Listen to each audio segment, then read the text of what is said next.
Binge or Bin from Independent TV, bringing you the lowdown on which TV shows are binge-worthy and which ones are bin-worthy. This week, we've been watching the revival season of Dexter on Sky Atlantic and the limited series Dopesick on Star on Disney+. We've also caught up with the latest season of Doctor Who and got stuck into Impeachment American Crime Story on BBC iPlayer. And we'll introduce you to our picks of hidden gems we think you should be watching. Hi Jacob. Hey Annabel, how are you doing? Yeah, not bad, thanks. How are you? Yeah, very good, thank you. So, let's talk TV. You've been watching the reboot of Dexter. I have been. Dexter is back with not so much a 9th season, but a revival of the long-running show which finished 8 years ago. It's called Dexter New Blood and it's 10 episodes. It's actually not set in Miami anymore. It's set in upstate, very snowy New York. Dexter Morgan is now called Jim Lindsay and he actually is abstaining from killing, which was a whole thing that Dexter did back when we watched him in that series long ago. He is trying to just keep on the straight and narrow in the 10 years that have ensued in the showtime since we last saw him. Don't be ashamed. A lot of folks get queasy at the sight of blood. Yeah, it gets to me every time. Because of that, it's lacking in what made the original Dexter so good, which is that Dexter kind of targeted bad people. Here, he just doesn't want to kill it all. The problem with Dexter is that you might remember that it ended with one of the worst final seasons and finales that I have ever seen. So the problem with this show is that while Clyde Phillips, who's the showrunner of the first 4 seasons of Dexter, which were actually very good, he is now trying to correct the mistakes of the seasons that ruined the legacy that he had kind of created.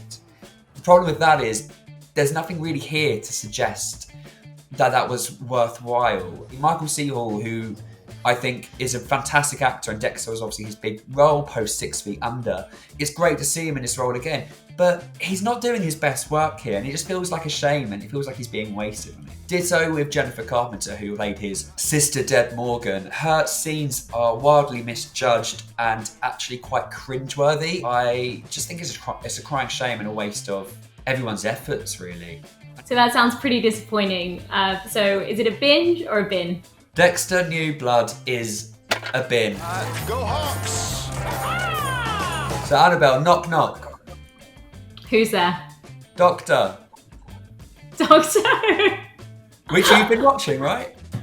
I have been watching. Nice segue. Doctor Who is back, and this is Jodie Whittaker's swan song as the Time Lord, which kind of means this season has the unenviable weight of high expectations, which is always hard to live up to. And it's a shorter run than usual just because of pandemic-related delays. Showrunner Chris Chibnall returns for the season and he writes the pilot episode and he either scripts or co-scripts the remaining 5 installments as well. For the opening episode, there is a lot of exposition and it can really feel quite heavy-handed at points. Because of this need to lay out all of the storylines, the first episode feels really scattered and hectic, even by Doctor Who standards. That being said, you've got Jodie Whittaker, who's kind of the port in the storm of all this action, and she's really great as the Doctor. She kind of nails all the mannerisms and the eccentricities, and you've also got Mandip Gill, who returns as Yaz, who's as likeable as ever.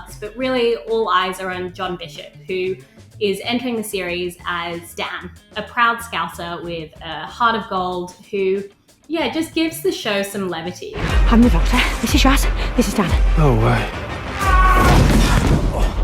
Hiya. So Russell T Davies, who revived Doctor Who back in 2005, is coming back for a new season after Chris Chibnall and Jodie Whittaker leave. Russell T Davies is a screenwriting legend in the UK. He most recently did It's a Sin, which was fantastic. A lot of people will be wanting to return to the show who might have dropped off in the Stephen Moffat era, who replaced Russell T Davies. So do you think that those fans preempting Russell T Davies' return will tune in now, and how do you think they will find the state that Doctor Who is currently in?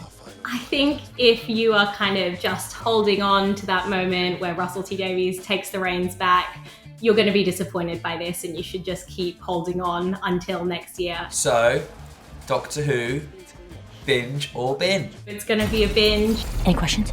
No. See you soon. So I've been watching Dopesick, which is an 8-part miniseries from America, and it's based on a book of the same name that was released in 2018, which is about the opioid crisis in America, but more specifically, it's about the rise of a drug called OxyContin, which was created by a pharmaceutical company called Purdue, who were on the brink of collapse. So they started peddling medication for long-term pain, which they claimed had less than 1% addiction rate, which was false. Over a long period of time, people just became very dependent on this drug. It ruined lives. The cast here is really strong. You've got Michael Stuhlbarg, who is just in peak villain mode as Richard Sackler, the head of Purdue. You know, it might not have ghosts, ghouls, gore, but this is a horror show. One of the directors played by Will Poulter, who's a British actor who's having quite a moment. He's also just been cast in Guardians of the Galaxy 3 playing the lead villain. And he targets Michael Keaton's Dr. Phoenix, who lives in this small kind of still town in America. You kind of see the effect OxyContin has on one of his patients, who's played by Caitlin Dever. I think maybe the medicine might be just a tad more addictive than you said. I can't live like this anymore. I feel like you're watching real people, and I think that's part of Dopesick's success. It's created by Danny Strong, who you might know as the actor in Gilmore Girls. He played Doyle, and Jonathan in Buffy the Vampire Slayer. He's actually a very reputable writer, and he wrote Final 2 Hunger Games films, and he's now devised a show alongside Beth Macy, who wrote the book. They write a few episodes together. And I should say also the episodes are directed, again, like a horror film, by Barry Levinson, the esteemed director of films including Rain Man. We're zipping from one time period to the other, but what's great about that is you're never thrown. So you see the court case and you see the effects OxyContin has on these characters, which makes, when it goes back and you see them being prescribed it for the first time, it fills you with true dread. It's a must-watch, this show. Well, that all sounds really promising and pretty educational as well. So is Dopesick a binge or a bin? It's a total binge. I want top executives to feel some pain. So Impeachment is the third season of American Crime Story. The first being the critically acclaimed, really brilliant People v. O.J. Simpson. And then the second was the assassination of Gianni Versace, which also received really positive reviews, but just it wasn't quite the same. But now we have Impeachment, which focuses on the Monica Lewinsky, Bill Clinton scandal, which led to the president's impeachment in 1998. So it's a 10-part series written by Sarah Burgess, who actually has a background in theatre. In terms of cast, you've got Clive Owen as Bill and Sopranos legend Edie Falco as Hillary Clinton. So front and centre, you've got Beanie Feldstein as Monica Lewinsky.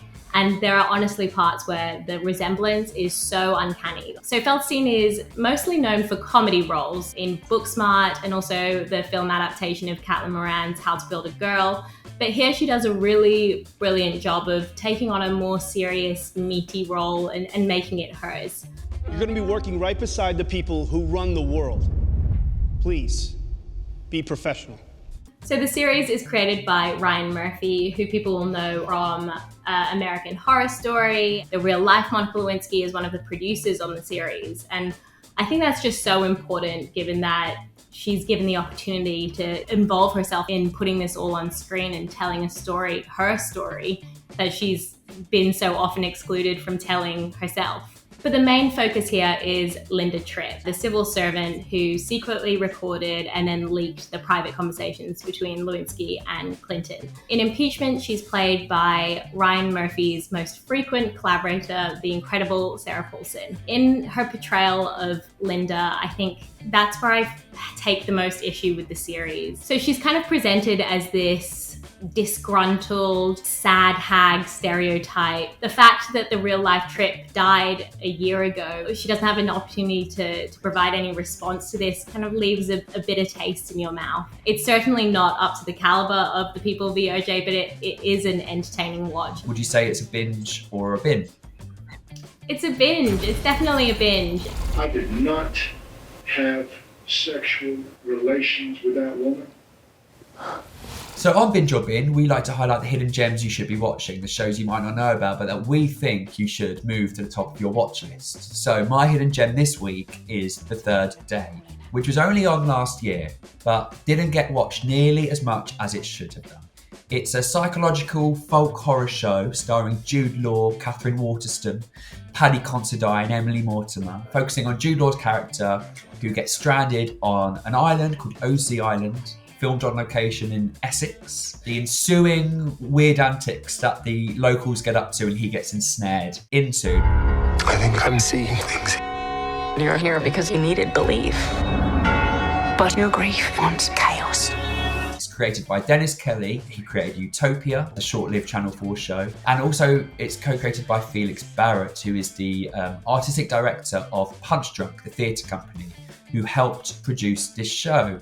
So what's interesting is that it's 6 episodes. The first 3 are set over summer, and the last 3 are set over winter. What they did was there was a middle, let's call it an event, set in autumn, which was where Punch Drunk really got to just take over, and it was a live streamed 12-hour event in which Jude Law just got absolutely battered by the elements. Let's say I remember tuning in, it was wind and rain, and it was a 12-hour long theatre play set in this world. It was an immersive experience. Those people who are into kind of Wicker Man style folk horror genre will really lap up the third day.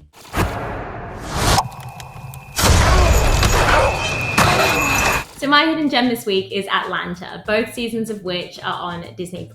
Atlanta is a drama comedy series by Donald Glover, who people will recognize from the cult hit sitcom Community, and failing that, then you'll definitely recognize him as Childish Gambino, the Grammy Award-winning rapper. So the story focuses on Ern, who's played by Glover, this guy in Atlanta who is trying to get out of his dead-end job by managing his cousin Alfred, a marginally successful rapper called Paperboy. He's played by Brian Tyree Henry, who Marvel fans will have just seen in the recently released Eternals movie, and also Zazie Beetz, who by coincidence has also done comic book fare, including Todd Phillips' Joker and also Deadpool 2, also stars in this as Ern's girlfriend and the mother of his child, Van.